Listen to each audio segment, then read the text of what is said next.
Assalamualaikum warahmatullahi wabarakatuh.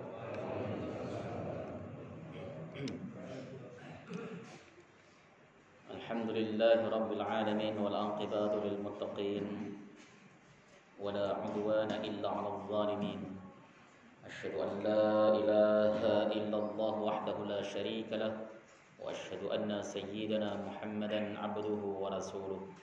Allahumma salli wa sallim wa barik ala sayyidina Muhammadin wa ala alihi wa sahbihi wa man tabi'ahu ila yaumiddin. Amma ba'du fa ya ibadallah ittaqullaha li'anna Allah ta'ala yaqul fi kitabihil aziz wa huwa asdaqul qailin ya ayyuhalladzina amanu ittaqullaha haqqa tuqatih wa la tamutunna illa wa antum muslimun. فإن أحسن الحديث كتاب الله وخير الهدي هدي محمد وشر الأمور محدثاتها وكل محدثات بدعة وكل بدعة ضلالة وكل ضلالة في النار. Alhamdulillah, segala puji bagi Allah Subhanahu wa taala, Tuhan semesta alam yang telah memberikan kita nikmatul iman, nikmatul Islam, nikmat sehat badan sehingga kita bisa kembali melaksanakan ibadah salat subuh berjamaah disambung dengan berhalaqah bersama dalam rangka membahas agamanya Allah Subhanahu wa taala. Salawat dan salam semoga selalu tercurah ke haribaan beliau Rasulullah Muhammad sallallahu alaihi wasallam beserta seluruh keluarga beliau, sahabat, kerabat dan pengikutnya serta kita semuanya yang insyaallah istiqamah konsisten dalam menjalankan dan mengerjakan sunnah-sunnahnya hingga akhir masa nanti. Jamaah yang dimuliakan oleh Allah Subhanahu wa taala, kita akan kembali melanjutkan kajian kita kitab Tanbihul Ghafilin. Mudah-mudahan kajian ini pertama mendapat ridha dari Allah Subhanahu wa taala, yang kedua bisa menambah iman takwa kita kepada Allah Subhanahu wa taala serta menjadikan kita tambah ilmu, tambah benar dan tambah lurus amaliyah kita. Bismillahirrahmanirrahim. Qala al-mu'allif rahimahullahu ta'ala wa nafa'na bihi wa bi'ulumihi fid dharain. Amin. Rabbana shrah lana sudurana wa yassir lana umurana wa hlul 'uqdatam min alsinatina yafqahu aqwalana.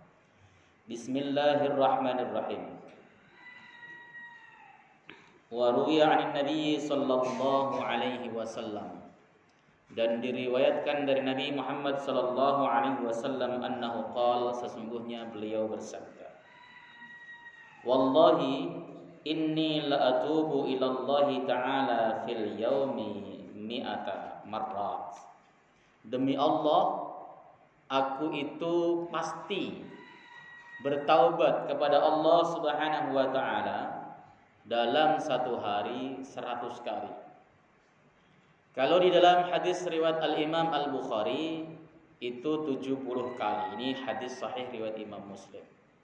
Bukan bilangannya, bukan 70 atau 100 kali, tapi ini menunjukkan bahwa Rasulullah Muhammad sallallahu alaihi wasallam orang yang sudah dijamin oleh Allah Subhanahu wa taala masuk surga, orang yang dijamin oleh Allah Subhanahu wa taala tidak pernah melakukan dosa. Beliau saja bertaubat kepada Allah Subhanahu wa taala dalam sehari itu banyak bilangannya. Lah sementara kita orang yang tidak mendapat jaminan apapun, bahkan jaminan dari aman dari siksa kubur saja enggak. Bahkan jaminan untuk wafat dalam keadaan husnul khotimah saja enggak ada. Tapi kita itu terlalu percaya diri bahwa kita itu akan diampuni oleh Allah Subhanahu wa taala. Tidak pernah mau tobat dan tidak pernah membaca istighfar sama sekali. Ya. Makanya ini pelajaran bagi kita. Kalau Rasulullah sallallahu alaihi wasallam orang yang memang betul-betul maksum, beliau itu setiap harinya membaca istighfar dan bertaubat kepada Allah Subhanahu wa taala dengan jumlah bilangan yang banyak. Kita mestinya yang tidak maksum, pelaku dosa, ghabarut turab, orang yang penuh debu, mestinya lebih banyak di dalam melaksanakan taubat kepada Allah Subhanahu wa taala. Kalau kita sholat kadang-kadang cuman istighfarnya 3 kali itu pun Banyak katanya. Bahkan ada juga kelompok yang mengatakan kalau istighfar setelah sholat lebih dari 3 kali itu salah, keliru. Ini kan pemahaman gabrul ya. Kenapa? Karena di dalam hadis tidak ada adatul hasr, ya harus 3 dan sebagainya. Ya, jadi contoh di situ menunjukkan bahwa kalau saya memahaminya itu minimal harus 3, banyak itu bagus. Jadi tidak ada hasr, tidak ada batasan sama sekali. Maka fayambaghi lil aqil ay yatuba ila Allah Ta'ala fi kulli yawmin wa waqtin. Siyukianya bagi orang yang berakal, memiliki nalar, waras, sehat, tidak gila, tidak stres, maka dia untuk selalu bertobat kepada Allah Subhanahu wa taala setiap waktu dan setiap hari dan setiap saat, setiap waktu. Wala yakunu musirran 'ala dzanbi, dan janganlah dia termasuk orang yang mengekalkan dosa. Mengekalkan dosa itu mengerjakan dosa terus-menerus tanpa taubat. Mengekalkan dosa itu apa itu namanya? Dia tidak pernah menyesali apa yang ia lakukan. Tidak pernah istighfar, tidak pernah dia memohon ampun akan kesalahannya. Dia merasa bahwa apa yang diperbuat ini merupakan suatu kebenaran, atau dia merasa bahwa apa yang ia lakukan tersebut dosa, hanya saja pasti diampuni oleh Allah Subhanahu wa taala, sehingga dia tidak pernah sedikit pun mau istighfar atau minta ampun. Fa innar raji' an dhanbihi la yakunu musirran wa in ada fil yaumi 70 marrah. Ya, karena sesungguhnya orang yang rujuk dari dosanya, taubat dari dosanya. Karena at-taubah itu bermakna rujuk kan? Taubah itu artinya kembali. Ya, kalau asalnya seseorang itu berada di syariatnya Allah Subhanahu wa taala, berada di jalan yang lurus, dia kemudian menyimpang, ia kembali lagi ke jalan yang lurus, itu disebut taubat. Karena taubat itu maknanya ar-rujuk, kembali. Kalau ada orang berbuat salah, berbuat dosa, lalu dia rujuk kembali kepada Allah Subhanahu wa taala, itu tidak disebut musirron, tidak disebut orang yang mengekalkan dosa. Wa in ada fil yaumi 70 marrat, meskipun dia mengulangi hal tersebut sebanyak 70 kali. Itu dikatakan oleh Al-Imam Abu Lais As-Samarqandi. Intinya adalah setiap kita itu pasti bersalah, pasti berdosa. Tidak mungkin kita kemudian mengatakan bahwa saya hari ini gak punya dosa, tidak mungkin. Karena kita bukan Rasul yang dijamin oleh Allah Subhanahu wa taala perkataan kita lurus, perbuatan kita lurus. Kita itu manusia biasa yang sering lupa, sering salah, sering khilaf dan sebagainya. Maka kita setiap saat, setiap waktu pun harus kembali kepada Allah. Astaghfirullah wa atubu ilaih. Terus seperti itu. Ini yang kayak gini itu harus direspon, Pak. Jangan hanya disimpan di dalam memori otak kita, tapi tidak diamalkan sama sekali. Ayo amalkan. Istighfar itu luar biasa. Istighfar itu merupakan amaliyah yang atau wiridan yang bisa menarik rezeki di samping sholawat. Kenapa? Karena pada hakikatnya yang menghambat rizki seseorang itu dosa. Ketika kemudian seseorang banyak dosanya, rizkinya seret seperti itu. Kalau ada orang banyak dosanya, rizkinya nggak seret, berarti istidraj. Gitu. Warawa Ali bin Abi Thalib radhiyallahu taala anhu annahu qala, Sayyiduna Ali bin Abi Thalib meriwayatkan sesungguhnya beliau berkata, kuntu idza sami'tu min Rasulillah sallallahu alaihi wasallam syai'an nafa'ani Allah bihi ma syaa Allah, fa idza hadatsani ghairuhu ya halaftuhu, ya fa in halafa sadaqtu. Hadatsani wa hadatsani Abu Bakr radhiyallahu taala anhu. Sayyidina Ali berkata, kami itu tatkala mendengar hadis dari Nabi sallallahu alaihi wasallam, sesuatu yang Allah mendengarkan sesuatu dari Nabi sallallahu alaihi wasallam, maka Allah akan memberikan manfaat dengan sesuatu itu tanpa ada batasannya. Jadi apa yang disampaikan Nabi sallallahu alaihi wasallam itu pasti memberikan manfaat. Kenapa? Karena apa yang disampaikan Nabi itu kalau ditinjau dari sisi syariat itu adalah wahyu. Wa ma yantiqu 'anil hawa in huwa illa wahyu yuha. Tidaklah Nabi Muhammad itu berbicara berdasarkan hawa nafsunya, tetapi apa yang disampaikan adalah wahyu dari Allah Subhanahu wa taala. Ini kalau kaitannya dengan syariat, dengan agama, bukan kaitannya dengan dunia. Rasul bicara dunia sekalipun itu pun akan bermanfaat kepada kita. Jadi pasti bermanfaat ya sabdanya Nabi sallallahu alaihi wasallam, pasti memberikan manfaat yang tidak terhingga. Fa idza hadatsani ghairu halaftuhu fa in halafa sadaqtuhu. Kalau kemudian orang selain Rasulullah sallallahu alaihi wasallam bercerita kepada aku, kata Sayyidina Ali, selain Nabi, maka aku menuntut sumpah darinya. Kalau dia sumpah, maka aku akan membenarkannya. Wa hadatsani Abu Bakrin radhiyallahu taala anhu qala, dan Abu Bakar pernah bercerita kepadaku, beliau berkata, qala Rasulullah sallallahu alaihi wasallam, Rasulullah Muhammad sallallahu alaihi wasallam bersabda, ma min abdin yadnabu dzanban, tidak ada seorang hamba yang dia melakukan suatu dosa, fayuhsinul wudu'a, kemudian dia memperbagusi wudunya. Yuhsinul wudu itu kalau saya baca di dalam syarah Riyadhus Shalihin karangan Al-Imam Ibnu Allan Asy-Syafi'i, beliau mengatakan yang disebut yuhsinul wudu itu melaksanakan wudu bukan hanya syarat rukun saja yang dipenuhi, tetapi termasuk sunnah-sunnah dan adab-adabnya. Itu yang disebut dengan yuhsinul wudu. Ya, memperbagusi wudu itu bukan hanya sekedar yang penting rukunnya yang 6 tersebut terpenuhi, selesai, bukan itu, tetapi melaksanakan wudu sesuai dengan rukun-rukunnya, sunnah-sunnahnya dan adab-adabnya. Ya, mulai dari pertama ketika kita ada di depan air, kita cuci tangan kita dulu. Mencuci tangan ini kan hukumnya sunnah kalau tidak ada najisnya. Kalau ada najisnya hukumnya wajib. Setelah itu kemudian kita baca Bismillahirrahmanirrahim. Ya, dalam madhab Syafi'i membaca Bismillah itu hukumnya sunnah. Dalam madhab Imam Ahmad bin Hanbal membaca Bismillah hukumnya wajib. Maka semua orang ketika dia berwudu lupa membaca Bismillah, dia harus membacanya meskipun di pertengahan wudu atau di akhir wudu. Kalau tidak sah.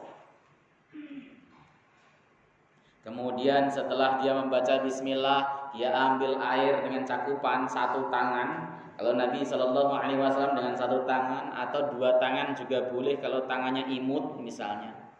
Kalau tangannya gede ya pakai satu sudah cukup.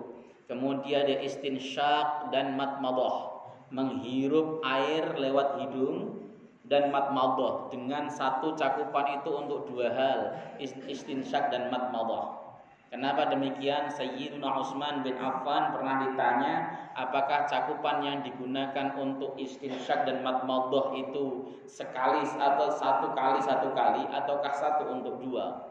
Nah, Utsman mengatakan satu untuk dua. Berarti ketika kita istinsyak dan matmadah dan berkumur, menghirup air lewat hidung dan berkumur 3 kali, maka cukup 3 cakupan. Ya. Dan itu ketika kita menghirup itu betul-betul sampai haisum, sampai janur hidung, bukan cuma dicolek-colek hidungnya aja. Ini kan bapak-bapak sukanya begitu, colek-colek ini mah.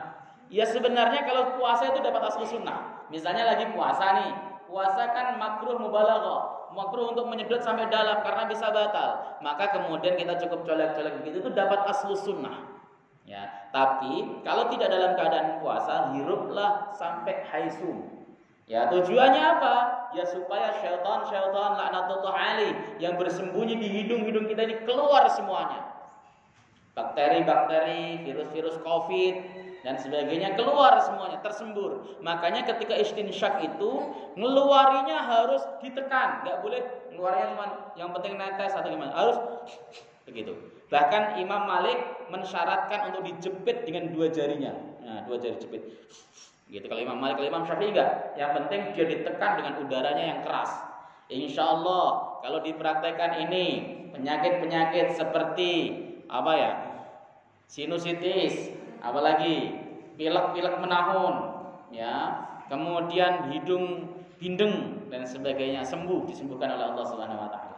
Karena kalau kata Ustadz Izzi itu ya selalu ada kejazaan di balik sunnah. Ya, gitu. Mengamalkan sunnah itu ada Ada keutamaan. Coba laksanakan. Kalau Bapak nggak pernah melaksanakannya pasti pengar, sakit, pahit, perih. Tapi kalau biasa ya perih tapi tidak terlalu. Yang pertama kali melaksanakannya pasti nangis dulu. Kepalanya dipijit-pijit, kenapa? Karena sakit memang. Tapi itu sunnah. Setelah itu dikeluarkan. Nah, itu kalau Imam Malik harus gini. Kalau Imam Syafi'i tidak, tapi al-khuruj minal khilaf itu mustahab. Keluar dari perbedaan ulama itu sunnah. Maka pakai pendapat Malik dengan cara ditekan-tekan hidungnya. Terus yang kedua kan masih sisa tuh Ustaz. Jadi yang benar itu aslinya kita menghisap dua-duanya. Jadi dari hidung kita nyerot, dari mulut kita nyerot, itu aslinya. Tapi kalau tidak bisa, maka boleh gantian dari mulut dulu atau dari hidung dulu, boleh untuk dipraktekkan. Itu namanya kita melaksanakan sunnah nabawiyah. Terus menghadap kiblat itu adab. Jadi wudu yang benar itu, yang adabnya bagus itu menghadap kiblat. Nah kalau mantatin kiblat ya nggak tahu.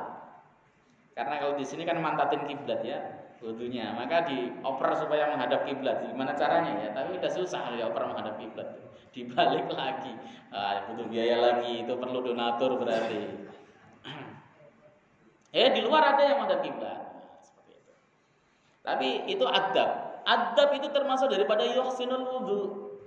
Setelah kemudian istinsyak matmadhah 3 kali, kita ambil air, kemudian kita mulai basuh wajah kita. Ya, niat itu bersamaan dengan basuhan wajah yang pertama, itu niat. Bukan kemudian niat itu ketika nyuci tangan, tapi niat itu bersama dengan basuhan wajah pertama kali. Nah, dimulai dari atas terus ke bawah sampai kepada hatta tahta dzakan. Ya, 3 kali. Karena 3 kali itu termasuk sunnah. Kemudian digosok-gosok karena mazhab Malik mengatakan menggosok itu wajib. Digosok-gosok itu wajib. Gitu. Terus kemudian mengusap membasuh tangan hingga siku, minimal sampai siku. Abu Hurairah mengatakan bahwa yang paling baik adalah melebihkan hingga pertengahan lengan atas. Itu yang kalau pas lagi membasuh tangan. Ya sampai siku cukup. Tapi kalau mau dilebihkan sampai pertengahan lengan atas itu lebih baik. Itu adalah pendapat Abu Hurairah yang tertuang dalam Sahih Bukhari dan Sahih Muslim. Begitu Pak. Lalu setelah itu wudunya tersebut mengusap kepala. Mengusap kepala itu boleh sedikit kepala yang diusap. Ba'dur ra'si atau ba'dur ra'si boleh, atau kemudian diusap seluruh kepala, itu sunnah menurut Syafi'i, wajib menurut Malik. Lah itu boleh diambil langsung. Kenapa? Karena tadi kaidahnya adalah al-khuruju minal khilaf mustahab. Keluar dari perbedaan ulama itu sunnah hukumnya. Maka ketika ulama ada yang mengatakan mengusap sebagian itu hukumnya wajib, kemudian mengusap semuanya hukumnya sunnah, ada sebagian lagi yang mengatakan mengusap semuanya wajib, kita ikut yang mengusap semuanya. Berarti wudu kita sah menurut Syafi'i, sah menurut Malik. Menurut Syafi'i kita dapat pahala sunnah, menurut Malik kita sah karena melakukan kewajiban. Setelah itu kemudian mengusap telinga. Mengusap telinga itu di dalam riwayat Al-Imam Abu Dawud sunnahnya bima'in jadid, dengan air baru. Biasanya kan ada yang kemudian pakai set begitu kan. Tetapi kalau kita melihat riwayat dari Al-Imam Abu Dawud itu sunnah dengan ma'un jadid, dengan air baru. Berarti setelah mengusap kepala, ambil air lagi, baru kemudian mengusap telinga, diputar. Seperti itu. Ya. Terus kemudian yang selanjutnya adalah membasuh kaki. Membasuh kaki itu minimal sampai mata kaki. Yang terbaik sampai pertengahan betis. Itu yang terbaik, sampai pertengahan betis. Enggak usah sampai ke paha, enggak usah. Ya, karena pengen mendapatkan nanti kalau di akhirat pahanya bersinar gitu kan. Lalu kemudian sampai paha, enggak, cukup sampai pertengahan betis. Itu yang terbaik. Setelah itu ditutup dengan doa.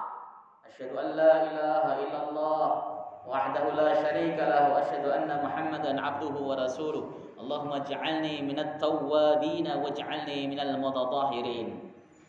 Yang kayak gini ini, kalau para guru-guru kami mengatakan suruh untuk arahnya menghadap ke kiblat, pandangannya menuju langit. Begitu. Dan tangannya diangkat. Tapi orang-orang zaman sekarang katanya doa setelah wudu ngangkat tangan disebut bid'ah. Waduh, repot kalau sebut. Karena mengangkat tangan di dalam doa itu sebenarnya hadisnya sudah sampai mutawatir makna aslinya. Hanya saja kadang-kadang orang itu langsung nanyanya, pernah nggak Rasulullah itu ngangkat tangan ketika berwudu? Ya, padahal itu ihtimal, nggak ada hadisnya, belum tentu nggak dilakukan Rasulullah SAW. Gitu, aslinya. Padahal hadis umumnya ada. Tapi nggak ngangkat tangan juga nggak apa-apa. Ya, yang penting berdoa itu. Nah, kalau dia yuhsinul wudu wa yusalli rak'ataini dan dia melaksanakan sholat 2 rakaat. Sholat 2 rakaat ini ada yang memberikan interpretasi ini adalah sholat sunnah wudu. Tapi perlu diketahui, sholat sunnah wudu itu yang mempraktekkan itu Bilal bin Rabah. Kemudian di-ACC oleh Rasulullah sallallahu alaihi wasallam. Berarti kalau kemudian di sini ada yusalli raka'ataini, maksudnya salat apa? Maksudnya para ulama salat apa saja, boleh salat sunnah mutlak. Boleh kalau masuk ke dalam masjid salat tahiyatul masjid. Melaksanakan salat 2 rakaat, enggak berat-berat. Wa yastaghfirullah, kemudian dia minta ampun kepada Allah Subhanahu wa taala, istighfar yang banyak, astaghfirullahalazim, astaghfirullahalazim, astaghfirullahalazim, astaghfirullahalazim, astaghfirullahalazim. Jadi baca istighfarnya itu banyak. Illa ghafarallahu lahu, kecuali Allah Subhanahu wa taala akan mengampuni dosanya. Ini loh jalan penghapusan dosa yang disediakan oleh Allah Jalla wa Ala, itu sangat banyak. Hanya kita kadang-kadang tidak mau menempuh jalan ini. Ya. Kita merasa apa? Ya cuek tadi, wudu ya asal-asalan. Yang penting wudu sah. Oke, sah. Tetapi Rasulullah menjanjikan pengampunan dosa otomatis tadi jika wudu kita ingin menjadikan penghapus dosa. Di dalam hadis yang saya baca itu redaksinya fayuhsinul wudu atau man ahsanal wudu'a, siapapun orang yang memperbagusi wudunya. Redaksinya selalu itu. Tapi kalau saya pribadi yang menyebutkan ahsanal wudu dengan berbagai macam kriteria kan ulama. Ya, dan ada ulama juga yang berpendapat ahsanal wudu itu yang penting wudunya sah. Yang penting wudunya beres secara rukunnya. Maka itu disebut wudu yang baik. Kalau tidak beres maka tidak baik. Begitu. Dan memandang Allah itu rahmatnya luar biasa. Mudah-mudahan dengan wudu kita yang sederhana, yang kadang-kadang wudu kita minimalis, ya. Karena banyak faktor, mau ngusap rambut semuanya, sayang minyaknya, ya. Mau ngusap tangan sampai pertengahan lengan atas, sayang bajunya basah. Apalagi kalau di kantor tuh paling mentok sampai sini doang kan. Itu dipaksa-paksain juga mentoknya sampai sini doang, ya. Serba sayang. Akhirnya kemudian wudunya minimalis tapi sah. Mudah-mudahan mengharap rahmat Allah Subhanahu wa taala, dosa-dosa kita juga diampuni oleh Allah Subhanahu wa taala. Allah itu kalau mengampuni dosa hambanya itu gampang kok. Summa tala hadhil ayat, kemudian Abu Bakar membaca ayat ini. Rasulullah membaca ayat ini. Wa may ya'mal su'an aw yadhlim nafsah thumma yastaghfirillaha yajidillaha ghafurar rahima. Siapapun orangnya ya'mal su'an, yang dia melakukan suatu keburukan, aw yadhlim nafsahu, atau dia menzalimi dirinya sendiri, summa yastaghfirillaha, kemudian dia minta ampun kepada Allah Subhanahu wa taala, yajid, maka ia menemukan Allah Subhanahu wa taala ghafuran, itu zat yang maha pengampun, rahiman, zat yang maha penyayang. Jadi intinya, siapapun di antara kita yang melakukan perbuatan-perbuatan dosa, perbuatan buruk, suka ngomongin orang, suka gibahin orang, suka mencaci maki orang. Nah, kita kan hidup di zaman media sosial di mana orang bebas mencaci maki orang. Di mana orang bisa bebas menghina orang, menghina amalan orang, menjuluki orang seenak perutnya sendiri. Kan kita hidup di masa itu. Ya, sehingga kadang-kadang tanpa kita sengaja kita mendapatkan broadcast atau share-sharean yang tidak manfaat, kita membenarkannya. Bisa jadi itu maksiat kepada Allah Subhanahu wa taala. Kalau kita minta ampun kepada Allah, yajid. Ini merupakan jawab daripada man ya'mal tadi, yajid. Itu merupakan jawabnya dan tanpa menggunakan huruf jawab baik fa maupun wawu ataupun summa dan sebagainya. Tapi langsung yajid menunjukkan begitu kita istighfar kepada Allah Subhanahu wa taala, Allah akan mengampuni kita. Meskipun kita itu memiliki dosa-dosa yang besar, dosa-dosa setinggi awan. Di dalam hadis qudsi, Allah Subhanahu wa taala itu pernah menegaskan, "Adnaba dan abdi dzanban." Hambaku ada yang melakukan dosa. Ya. Dan dia tahu, ya, fa inna lahu rabban ya'khudhu dzanban.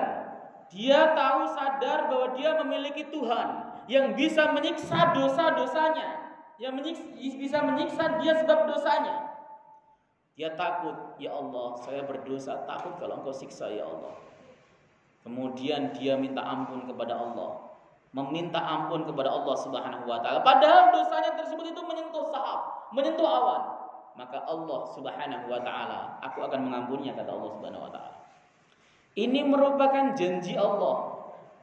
Betapa Allah Subhanahu wa taala itu mudah mengampuni kesalahan kita. Betapa pintu taubat yang dibukakan oleh Allah sangat luas.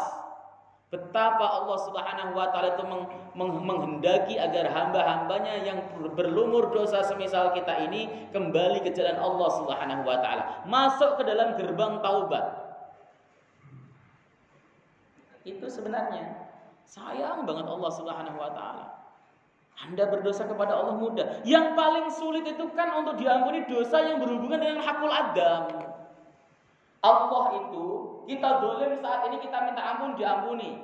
Kita zalim lagi kita minta ampun lagi diampuni. Kita zalim lagi kita minta ampun diampuni. Tapi manusia tidak, karena sifat manusia itu pendendam. Kalau kita memiliki kezaliman kepada anak Adam manusia, kita memiliki kesalahan kepada manusia, maka syarat taubat tambah satu lagi, yaitu istihlal, minta halal. Minta halalnya. Kalau kita zalim misalnya nyaci maki dia, kita minta maaf. Kalau kita zalimnya gibahin, ngomongin kejelekannya, kita minta maaf. Kalau kezaliman tersebut itu adalah karena kita mengambil uangnya, hartanya dengan cara zalim, kita wajib minta maaf. Kenapa? Sebelum kita nanti masuk ke alam akhirat, di mana di sana la dirhama wala dinar. Tidak ada dirham, enggak ada dinar, apalagi rupiah, enggak ada. Enggak ada.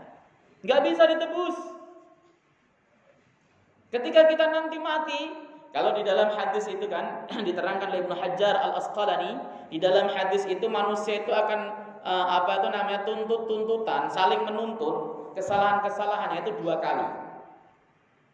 Yang pertama sebelum menyeberang Shiratal Mustaqim. Sebelum menyeberang Shiratal Mustaqim, manusia akan tuntutan dulu.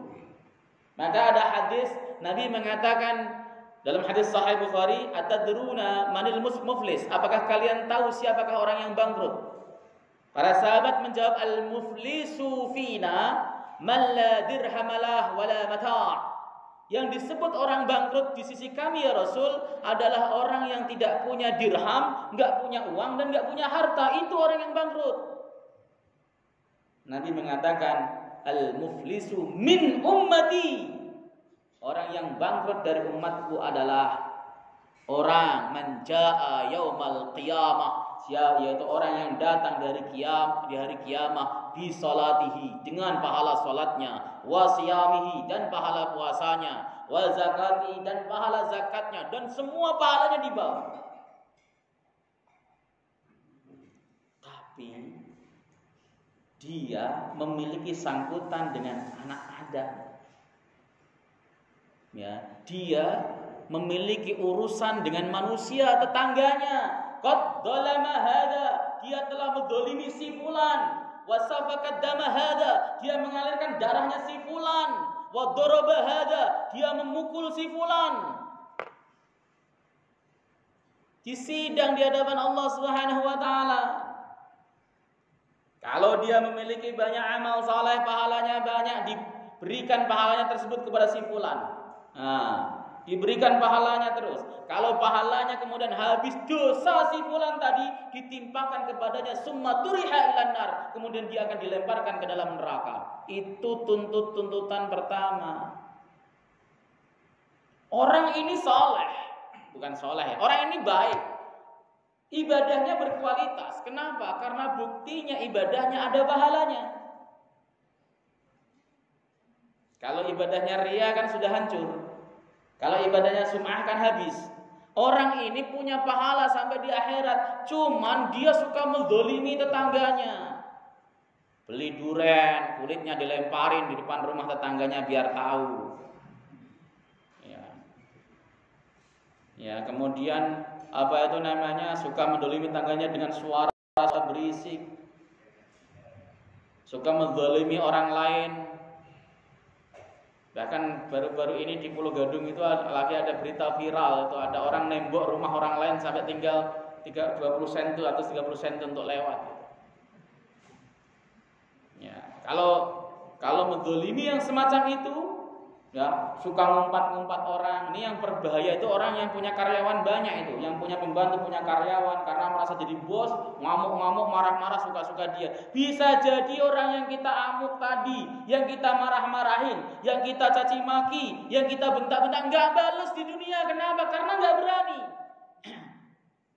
Tapi disimpan perasaan sakit hatinya, dituntut kita di hadapan Allah Subhanahu wa taala. Habis kita. Sebaik apapun kita, sebanyak apapun, pahala kita yang kita lakukan berulang-ulang habis. Suka gibahin orang juga sama. Imam Hasan Basri itu pernah digibahin orang, diomongin jelek oleh orang-orang. Dilaporkan santrinya, Imam, Anda sedang digibahi oleh fulan. Oh begitu ya, iya, oke, baik. Kemudian Imam datang kepada rumah si fulan, diketuk rumahnya, dianterin makanan 1 nampan. Kata yang menghibin, ini apa Imam? Ini buat Anda. Loh, kenapa Anda ngasih makanan buat saya dan sebagainya? Terima kasih, Anda telah setor pahala gratis kepada saya. Terus pulang. Keren kan? Jadi kalau digibin gak usah ngamuk-ngamuk, kalau perlu transfer ke rekeningnya. Kenapa? Karena dia setor pahala gratis kepada kita. Bahkan Imam Hasan Basri pernah berkata, seandainya ghibah itu boleh, seandainya ngomongin keburukan orang itu boleh, maka orang yang paling layak aku ghibahi adalah ibuku, sebab dialah yang paling berhak mendapat pahalaku. Itu serius. Jadi kalau di dunia kita itu suka ghibahin orang dan sebagainya, ghibahin orang, pahala kita akan diambil oleh orang tersebut, rugi kan kita. Padahal ngaji setiap hari, datang ke taklim setiap hari, tapi ngomongannya pedes, bahaya ini. Ya. Ini yang pertama, tuntutan yang pertama. Kalau bapak pahalanya masih banyak, stok pahalanya masih banyak, tuntutan yang semacam ini tidak berpengaruh banyak. Ya misalnya 1 gunung habislah, pahala bapak kan ada 3 gunung, 1 gunung habis misalnya, masih ada 2 gunung. Selamat gak kira-kira nyebrang Siratal Mustaqim? Selamat. Dia bisa menyeberang as-sirat al-mustaqim, tapi gak langsung kemudian di surga. Orang-orang mukmin sebagaimana diterangkan oleh Al-Imam Al-Qurtubi, juga oleh Ibnu Hajar Al-Asqalani dalam Fathul Bari, karena hadisnya ini ada dalam Sahih Bukhari. Orang-orang mukmin itu nanti ketika selesai menyeberang sirat al-mustaqim akan berhenti di qintor, di suatu tempat. Kalau kata Al-Qurtubi itu jembatan lain. Jadi Siratal Mustaqim ada 2 katanya. setelah Shiratal Mustaqim yang rame-rame itu ada Shiratal Mustaqim lain. Ibnu Hajar mengatakan tidak ada dalil ada jembatan lain. Berarti kalau begitu itu semacam terminal. Ya kan kayak gitu. Kan kita nggak pernah tahu hakikatnya. Hakikatnya ya nanti kalau sampai ke sana. Di suatu kintor tersebut orang-orang kemudian ditemukan lagi untuk tuntutan lagi. Bro, kenapa bro? Dulu kan ente punya hutang ke saya 100.000 belum balik. Oh iya lupa. Ini pahala buat saya. Nah, kasih pahalanya. Tapi gak sampai habis karena dia sudah selamat. Namun bisa menurunkan kelasnya di surganya Allah Subhanahu wa taala. Bisa menurunkan kedudukannya di surganya Allah Subhanahu wa taala. Jadi kita itu akan ada tuntutan, Saudara. Dan orang yang pertama kali akan menuntut kita sangat keras adalah keluarga kita.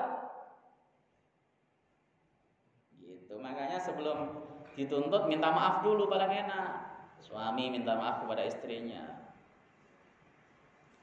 Maafin kesalahan saya. Mungkin selama ini saya kurang. Udah enggak apa-apa. Perkara ngomong udah enggak apa-apa itu lahir dari hati atau tidak itu bukan urusan kita. Tapi kita minta hak. Istri juga sama. Mungkin pengabdian saya kurang baik. Minta maaf ya dan sebelumnya itu jempol atau ketika mau mati, tapi repot kalau mau mati ya karena kita tidak tahu matinya kapan ya. Wah saya mau minta maafnya kalau mau mati aja lah gitu kan, belum sempat minta maaf udah dicabut sama malaikat. Makanya setiap hari kalau pas ngasih uang belanja, uang jajan atau pas lagi bersama gitu sambil ngomong minta maaf ya. Tapi kadang-kadang kalau ibu itu suaminya minta maaf dikirain wah ini firasat gak bener nih gitu sih. Kenapa sih Pak tumben-tumbenan gitu kan? Ya, enggak minta maaf saja kalau ada tumben-tumbenan gitu kan. Karena biasanya kalau udah minta maaf begitu, wah ini jangan-jangan mau pergi gitu. Ya semacam itulah. Oke. Wa fi riwayatin, di dalam sebuah riwayat lain, ta'ala hadhil ayat, beliau Rasulullah sallallahu alaihi wasallam membaca ayat ini.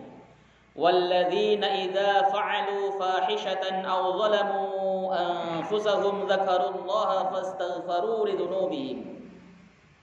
Mereka orang-orang yang muttaqin tatkala mereka melakukan perbuatan fahisyah, perbuatan keji, au zalamu anfusahum atau menzalimi diri mereka sendiri. Di dalam Quran dosa, perbuatan dosa yang kita lakukan, perbuatan maksiat yang kita kerjakan itu disebut dengan zalamu anfusahum. Zalim kepada diri mereka sendiri.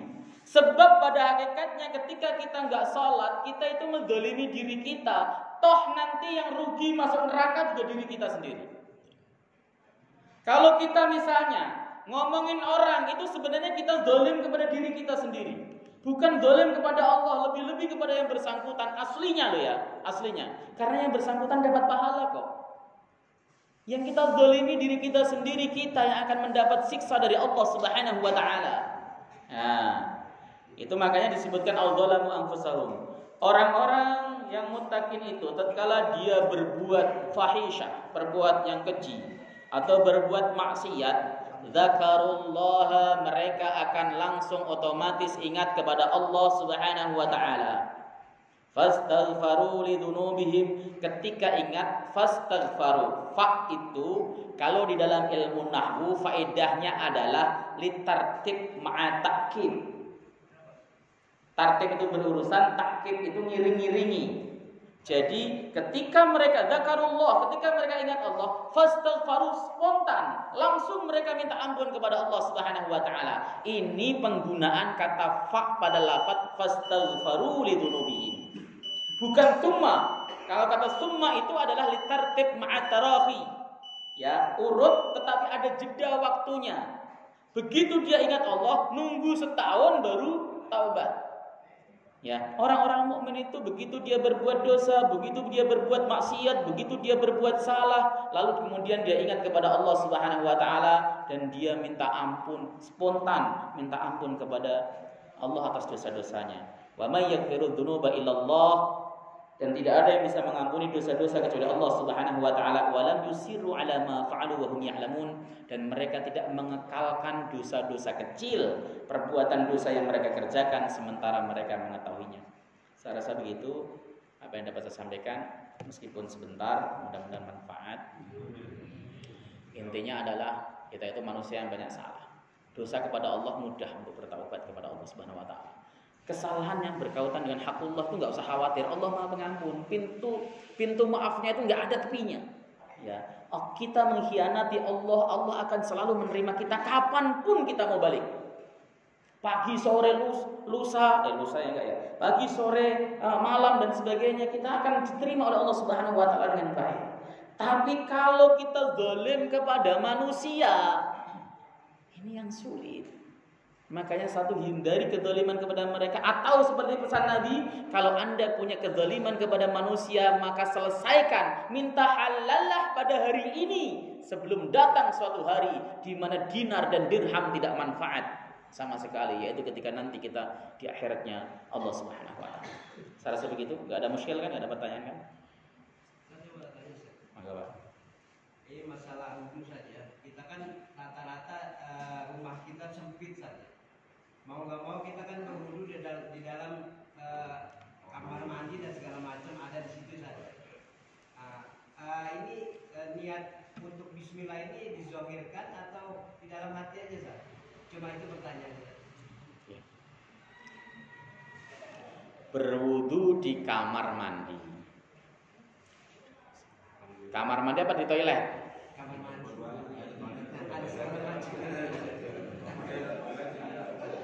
Kamar mandinya ada toiletnya. Makruh berwudu di kamar mandi yang ada toiletnya. Itu ketetapan para ulama fikih. Hukumnya makruh. Tapi kalau dalam keadaan urgen nggak ada tempatnya lagi dan sebagainya, ya boleh dipakai. Sah wudunya. Ya. Terus bagaimana baca bismillah dan baca doanya? Ini oleh para kiai guru kami, beliau menjelaskan cukup di dalam hati. Ya, bismillahnya itu di dalam hati. Karena sebenarnya orang di toilet sekalipun, lagi nongkrong sekalipun, berzikir itu boleh asal di dalam hati. Yang enggak boleh itu kalau diucapkan. Ya, tiba-tiba bismillah itu enggak boleh. Ya, tapi kalau kemudian di dalam hati, makanya bagusnya itu memang kamar mandi sama sama toilet itu dipisah dengan apa kayak sebenarnya prinsip hotel itu bagus ya, kamar mandi dan toilet itu dipisah dengan apa. Itu bagi orang yang rumahnya luas, yang rumahnya sempit seperti rumah kita ya enggak susah kan, malah ngabisin ruangan isinya kamar mandi doang, enggak ada kamarnya. Seperti itu ya Pak ya. Jadi niat, tapi boleh di dalam hati. Niatkan di dalam hati juga, bismillah juga boleh di dalam hati. Ya, seperti itu. Apalagi kalau dalam mazhab Syafi'i itu hukumnya sunnah ya. Sebab kalau kita menyebutnya makruh, hukumnya enggak haram sih, makruh. Saya kata bismillahirrahmanirrahim di kamar mandi itu makruh. Cukup? Ya silakan Pak. Ustaz, satu lagi. Ini dalam konteks atau dalam kaitan bahasan mengenai ghibah ya Ustaz. Dia tadi disebutkan bahwa ghibah itu kan akan memindahkan beberapa banyak hal yang kita miliki pada orang yang kita ghibahkan. Kemudian ghibah itu sejatinya adalah menzalimi diri sendiri, bukan orang yang kita ghibahkan. Nah dalam kaitan ini Ustaz, untuk pedoman kita semua nih jamaah dalam bingkai ketawilan kita semata-mata mengharap ridho Allah. Akan halnya kalau ada, ambil contoh lah ketua RT gitu saja. Ketua RT bilang zolim lah, kok bisa bohong. Terus dalam konteks bahwa bukan hanya warga aja yang menyebutkan bahwa ketua RT itu bohong gitu kan. Bahkan begitu janji-janjinya dan segala etos kepemimpinan sebagai orang yang disumpah dengan Al-Quran untuk memimpin, itu memang sudah banyak zolimnya kan. Bahkan bukan warganya sendiri, bahwa warga di luar lingkungan itu sudah menyatakan bahwa si RT itu seperti itu gitu. Jadi apakah dalam kaitan bahasa ghibah ini mahal kita juga berpindah kepada si RT ini ya dalam permisalan yang tadi, atau bagaimana dalam hal itu bahwa kita sebelum ajal memisahkan kita, pertanggungjawaban itu seperti apa? Oke. Makanya jangan suka jadi pemimpin ya. Hisabnya berat. Ya. Jadi pemimpin, jadi RT ataupun presiden itu hisabnya berat karena yang menghisab itu seluruh rakyatnya nanti. Ya, tapi saya paham maksudnya ke presiden itu. Ya, jadi sensitif telinga saya. Ya, jadi apa itu namanya? Karena RT nggak mungkin disumpah di bawah Al-Quran kan? Jadi nggak ada RT disumpah di bawah Al-Quran. Jadi kalau disumpah di bawah Al-Quran pasti pejabat tinggi. Jadi misalnya, makanya itulah beratnya untuk jadi pemimpin. Tetapi ketika pemimpin tersebut berusaha untuk berlaku seadil-adilnya, sebaik-baiknya, ada yang meleset, salah dan sebagainya, itu sudah di luar kemampuan. Karena nggak mungkin itu bisa membuat seluruh rakyatnya itu merasa adil. Tapi kalau memang berbuat zalim, nyata-nyata zalim, dia sengaja menzalimi, maka dia akan dihisab oleh Allah Subhanahu wa taala. Apakah kita boleh ghibah? Nah, itu pertanyaan. Yang pertama, boleh jika tujuannya adalah untuk kemaslahatan. Misalnya contoh kita ghibahin dia ini ketua RT nih, misalnya saya ngomongnya ketua RT lagi. Ghibahin ketua RT ke ketua RW atau ke Pak Lurah supaya RT ini dapat SP misalnya. Itu boleh. Silahkan, itu namanya si'ayah atau mengadukan sesuatu kepada penguasa atas kezaliman seseorang. Ya memang harus ghibah, kalau nggak mungkin nggak ghibah. Ya, atau kita tujuannya ya pokoknya lil maslahah untuk memperbaiki. Tetapi kalau ghibah hanya diomongkan di warung-warung kopi, itu ada pertanggungjawaban sendiri. Ya, karena nggak ada manfaatnya. Kita ngomong panjang lebar sampai bengor mulut kita, ngomongin keburukan RT di warung kopi, nggak sampai ke Pak RT, hanya cuma sekedar memuaskan nafsu, RT ini bejat, kurang ajar dan sebagainya. Kelakuannya tahu nggak begini-begini, itu ghibah yang akan dituntut oleh Allah Subhanahu wa taala. Pak RT-nya masuk neraka, dia juga masuk neraka. Gitu. Makanya yang paling baik ya sudah diam kalau memang tidak punya akses. Kalau kita punya akses, sampaikan sesuai dengan akses yang baik dan benar. Gitu kan? Saya itu termasuk orang yang tidak begitu suka ghibah politik. Karena bagi saya itu ada istilah ghibah politik. Ghibah politik itu ya ghibah politik. Ya, pokoknya antum kan tahu politik kan. Nah, kemudian kita ghibahin, ngomongin keburukannya tapi tidak memberikan dampak apapun, hanya sekedar ngomong kejengkelan. Ya apa enggak kita gunakan waktu dan mulut kita untuk hal yang baik, misalnya untuk baca Quran dan sebagainya. Kenapa? Karena ini memang menggiurkan. Coba kalau kita ngomongin politik 2 jam saja nggak kerasa, kopi 5 gelas loh, belum habis-habis ya, nambah terus, rokok kebal-kebul, ngomongin politik. Tetapi yang diomongin ghibah. Tapi kalau hanya sekedar wawasan, pengetahuan dan sebagainya silakan. Yang penting tidak ghibah. Ya, misalnya contoh kita bahas masalah kondisi negara, kan kita kan ngomongnya sukanya kan kondisi negara kan, gimana kondisi negara itu ya silahkan. Tapi kalau kemudian wilayah-wilayah sudah masuk ghibah politik, hindarilah. Gitu Pak, saya rasa Pak ya. Jadi kalau ketua RT-nya salah, ya paling bagus didatangi. Dakwah itu misalnya begitu, didatangi. Kalau nggak berani mendatangi, lapor kepada yang punya otoritas lebih tinggi supaya si ketua RT ini ditegur. Saya jawab sesuai dengan konteksnya. Itu namanya tidak dosa ghibahnya. Tapi kalau kita ngomonginnya tidak ada dampak apapun, hanya sekedar pengen ngomong saja, meluapkan kekesalan hati, itu termasuk dalam kategori ghibah. Misalnya ngomong di pos ronda, ini ketua RT kita brengsek banget ya, duit kok udah ditilep dan sebagainya. Iya bener nih, gimana nih ya, ketua RT kok gak bener ya, wah doain cepet-cepet mati sajalah misalnya. Itu termasuk ghibah yang akan dituntut oleh Allah Subhanahu wa taala. Saya rasa begitu, sudah siang, mudah-mudahan manfaat. Saya sampaikan ketua penghafal majelis, subhanakallahumma bihamdika, asyhadu an la ilaha illa anta, astaghfiruka wa atubu ilaik. Assalamualaikum warahmatullahi wabarakatuh.